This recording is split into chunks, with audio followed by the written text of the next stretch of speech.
There's a critical difference between being a leader and being an authority. So this is my favorite slide of the whole presentation. Here we have King Arthur on the left and one of his knights bowing to the king. Another, we have Christ cleaning the feet of his disciples. Now, right, not trying to get too religious or faithful on you, but here's the truth, right? Who do you follow? Which leader would you follow when it gets tough? We follow authority because we have to.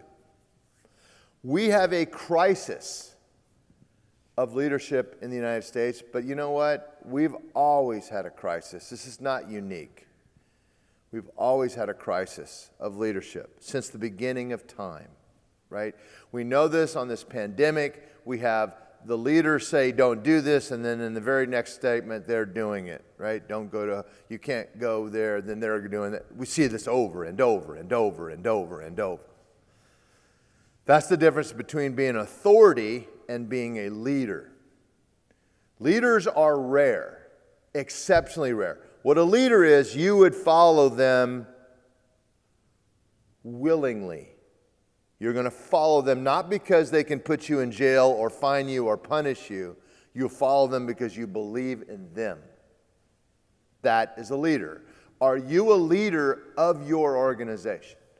Or are you just authority? Do people do what they're supposed to do because you can fire them or punish them or fine them? Or do they do what you want done or what you want your organization to do because they believe in what you are doing?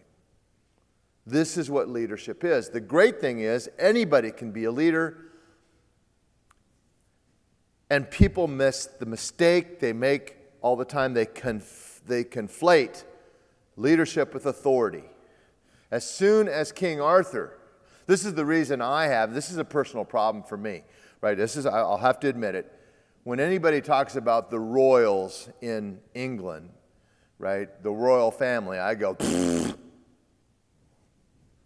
you're king because you were born a king? Get out of here. Okay, that's just my problem. I have no respect for that. You're a king. If you're a leader, it should be because you have earned it, not because you're somebody's son, right? That's my problem. This slide tells me which one is the king, which one should we follow. You'd make that decision. But now when you go to lead your own organization or your own family, you're a leader of your own family. You're a leader in so many different ways. Decide what that is. There's a crisis in America. There's a crisis in the world of leadership. There will always be a crisis. There will never be enough leaders. Jim Rohn, who's now passed, says this, and I believe this completely. Commit to something bigger than yourself. Those people before, Elvis all the way through OJ, there was nothing bigger than them. They couldn't commit to something bigger than them. They were the big thing, right? You have to be part of something bigger than yourself. It's going to be terrible for you others. So let me give you my personal story really quickly with regards to the infinite game. I have two, and I'm going to make this short. Two.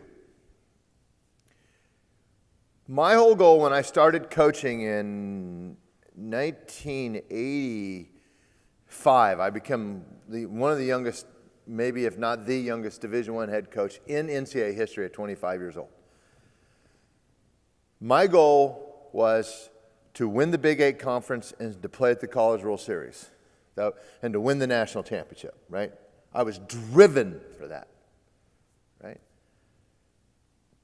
I woke up one day, we had won the Big 8 conference, I'd been in the World Series, and guess what? Had my life definitively changed for the better because of those two achievements? No. They're good achievements. I'm not saying don't, but that can't be the only goal. That can't be the primary goal, and I learned that. Now, the second one was a little later on. I wanted to make $1 million a year. I wanted to be a millionaire, not just of wealth, just have $1 million. I mean, I want to make $1 million a year, right? About 6 years ago, I did it. 6 to 8 years ago. I did it. Did my life change? Nope. And then you have to hit this. Then that can't be my goal. Can't be. I don't feel any better. I got more money in the bank. Does that make me a better? No. No. No. I have to do it different. Now, what about criticism? It used to be when you criticized me, when I would fight you back. I'm right back at you. You say something, I'm back at you. Nowadays, I am the best that I can, and I'm not saying I'm unoffendable. I'm nearly unoffendable. You have to work your tail off to offend me. And hopefully I'll get to some point, you cannot do it. You couldn't offend me if you got a whole month to try and that's all you did. You couldn't offend me. Because you know what that does? That gives you power over me. And I'm not willing to give that to you. Right? So this is playing the infinite game helped me with that. It helped me with impact. And the legacy is what I leave behind. What do I leave behind? How do I influence the people? So developing the leader in all of us all. Leadership is helping and taking care of your brother to your immediate right and immediate left. And I marvel at Ryan Sullivan. Of all the people that I know in my life, he gets it as well as anybody. Right? He does. Ryan gets this. Leadership is a learnable skill. Leadership may be the single most relevant and powerful element in achievement and even to happiness and personal fulfillment itself.